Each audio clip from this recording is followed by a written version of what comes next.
Hi guys! Masarap na mahablang ka? Ba ang hanap nyo? Well, ituturo ko sa inyo kung paano gumawa ng masarap at creamy na mahablang ka. Gagamit tayo ng 200 g pure cornstarch, 400 grams coconut cream or gata, cream style, cut corn, condensed milk any brand, cheese any brand, evaporated milk any brand. Una, paghaluin muna natin ang mga liquid ingredients tulad ng gata o coconut milk, condensed milk, evaporated milk, corn cut and not whole. Pwedeng buo o durog na mais ang ilagay nyo dito. Depende sa kung ano ang nais nyo. Then hahaluin lang natin siya ng mabuti para mag-mix ng maayos ang mga sangkap. Sa pagluluto ng maha blanca, dapat ay walang tigil sa paghalo at dapat mahina lang ang apoy. At kapag ganito na ang kanyang itsura, buksan na natin ang kalan sa mahinang apoy lang. Madalas natin itong hahaluin para hindi masunog sa ilalim. At once na makita na natin itong bumubula o kumukulo, atin itong haluin, halo lang ng halo para di masunog. Hahaluin lang natin ito ng hahaluin hanggang sa maluto ang gata.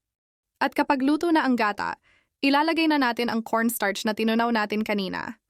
Dahan-dahan lang natin itong ibubuhos para mahalo o mamix natin ng mabuti. Paalala lang, low heat lang po tayo or mahinang apoy lang. Siya nga pala, tinunaw ko ang cornstarch sa 1.5 basong tubig.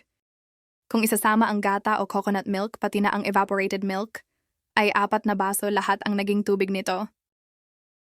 Pwede ito hanggang sa 5 basong tubig, kasama na ang gata at gatas. Pero dahil sa mas matigas ang gusto ko, ay 4 na baso lang ang nilagay ko. Mabalik tayo sa ating niluluto. Once na nailagay na natin ang lahat ng tinunaw na cornstarch, ay hahaluin lang natin ito ng hahaluin.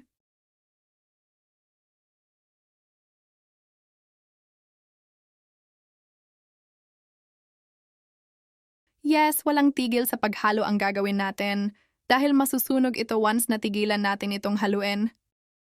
Tignan nyo guys, unti-unti na siyang bumibigat haluin. Pero tuloy pa rin tayo sa paghahalo. Grabe guys, napakabango nito sobra. Napaka-creamy at talagang nakakatakam. At once na ganito na ang kanyang itsura, luto na ito guys. Need na natin ito isalin sa mga tray para palamigin.